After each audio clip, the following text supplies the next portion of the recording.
Please welcome Stephanie Tanny.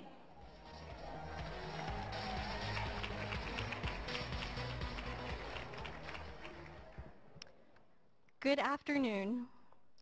2 years ago, around my 22nd birthday, I was sexually assaulted by 3 men of color whom I had known through my work on social justice and race issues.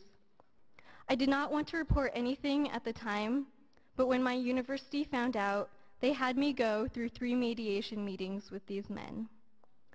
All in one day, my perpetrators told me things like how I was wasting their time and ruining their reputation.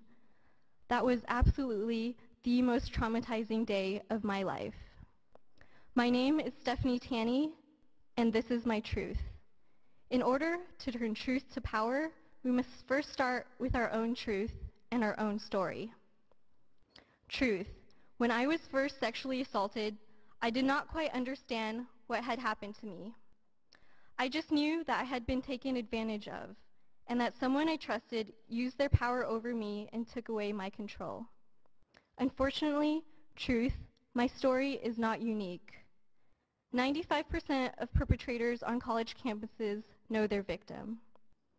Truth, I felt protective of these men's identities. I went to school with an extremely small number of students of color, and I hate how men of color have such a bad rap. However, truth. Sexual violence is an issue that affects all identities and all communities, with the majority of these crimes committed by a small amount of people, mostly male identified. And truth.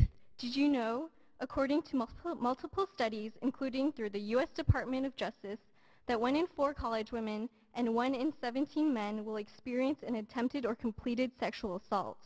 Yes, that's right. 1 in 4. That means at least 1 or even 2 of the women sitting at your table are survivors of sexual assault.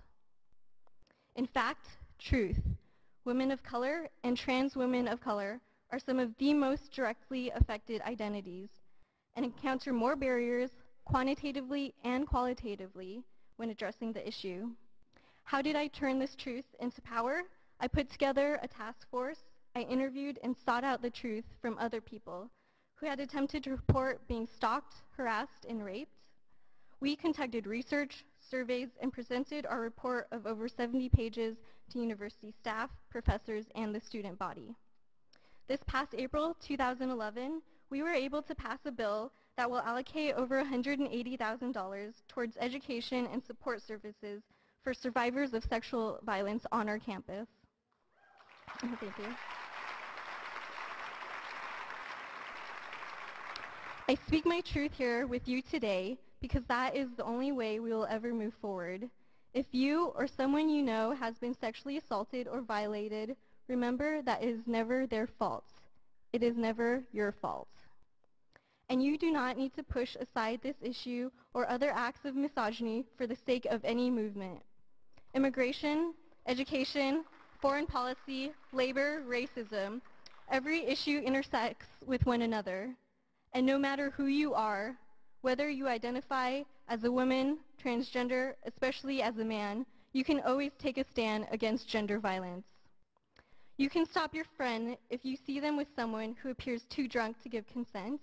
You can educate others.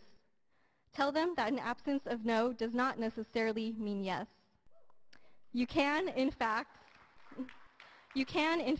ask for consent yourself, because guess what?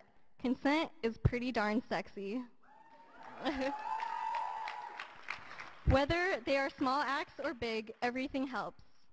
And taking the stand does not mean you care less about other issues. It means you care about all these issues. So let's stand up in solidarity and make sure everyone stays included. Are you with me? Thank you.